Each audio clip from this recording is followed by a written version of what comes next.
I love this lecture, this American Typographic Expressionism, some of the examples in this week's lectures, as well as in previous week lectures. Yeah, so I'm so glad to hear that you have a good appreciation for that. I think they're wonderful lectures. I've been teaching typography for a lot of years, and the lectures in this course are outstanding. So that's a really nice treat for students. Okay, so you kern this consecutive O's in woodwork to create the chemical structure of cholesterol. Added drop shadow outer glow, bring more attention to his name. I chose the fade chemical structure to help blend it with the drop shadow glow that was applied. Yeah, I'm not sure about fading this. I don't see a reason for it. I'm okay with the treatment of this. I think right now, well, actually, let's start from the top.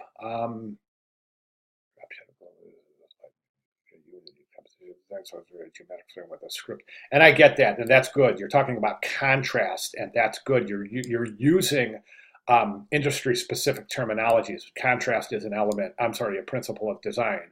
So that is excellent. Really good to see you're employing some of the terminology that you've learned in with your writing. That's fantastic. Please keep that up. Not only in this class, but in your other classes moving forward. It's outstanding. The more industry specific language you use, the more you become acclimated to speaking in that terminology. So when it comes time to interview or speak to clients, or it's just going to really be impressive. I know when I interview potential candidates for design, I'm most impressed when students use professional language, industry specific language. So I was really glad to see that. All right, now let's jump over here. First thing I think that there's really an overwhelming tendency to want to push everything. It's just that the type is so big, it's overpowering. And I think also that the contrast of the red and the black, is there a reason for that, Kendall? If there is, let us know. I think that it's red and black are a very extreme contrasting colors, and if you look at color psychology, the combination of red and black indicates extreme behavior or the result of extreme behavior, and I just think that this might be a little bit too. Boy, I don't. I guess the question I'm asking you is there relevance in the background color? If there is, let me know. If there's not, maybe consider something that's not quite so dramatic in that. And as I said, color psychology indicates red and black does indicate extreme behavior. Now, take that for what it's worth. Um, but I'm just wondering about your color choices here. I think that Robert D. Woodward is really big. You're not allowing the negative space to behave as a design element here.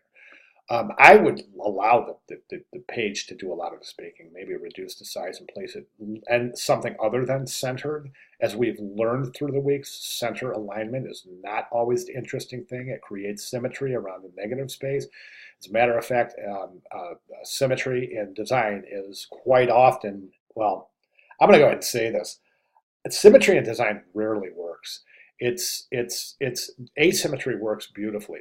And a great example of that, I think, is what we've learned about center aligning type. So think about that. So maybe take this whole composition and reduce it in size to about that to really allow some interplay with the picture plane itself. Having these kerns so closely together, I think I'm okay with it, but I think that the illustration kind of falls apart a little bit right through here.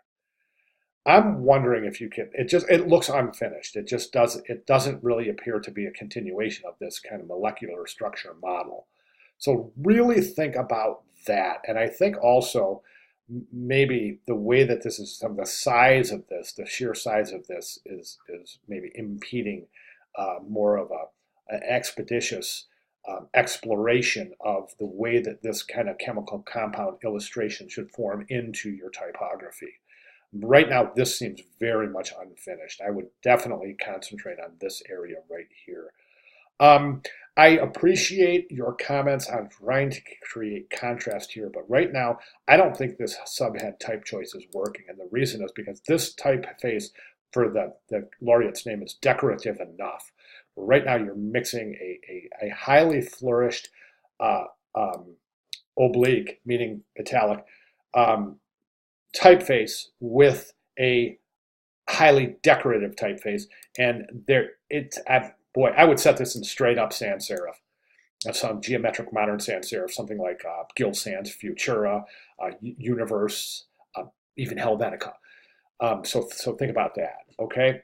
Um, so again, my main recommendations is to really work on activating the negative space associated with the picture plane, allowing that negative space to have an interplay with this instead of trying with the typography, instead of just having the typography so large that it's just like really up in your face.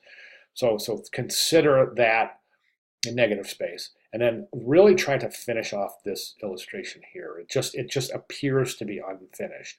So really do a little more visual research here and try to determine how you can embellish this into, maybe even just one line, and then continue this kind of configuration down here, maybe even smaller, but using like that little reference right there, that little reflection, it seems like right there, and that the black outline with the white stroke in the center that is red, with that little highlight area right there in the shadow on the bottom. Maybe just uh, repeat those elements down here at a smaller size, and maybe that will draw the whole thing together. Try it. Let me know what you think. If you have any questions, comments, concerns, or if you need me to clarify anything, please let me know. I'll be glad to do so. But I think that's the direction I would recommend moving towards. All right, great start. Thank you so much for sharing. And again, most importantly, if you have any questions at all, do not hesitate. You know I'm right here. Thanks, Kendall.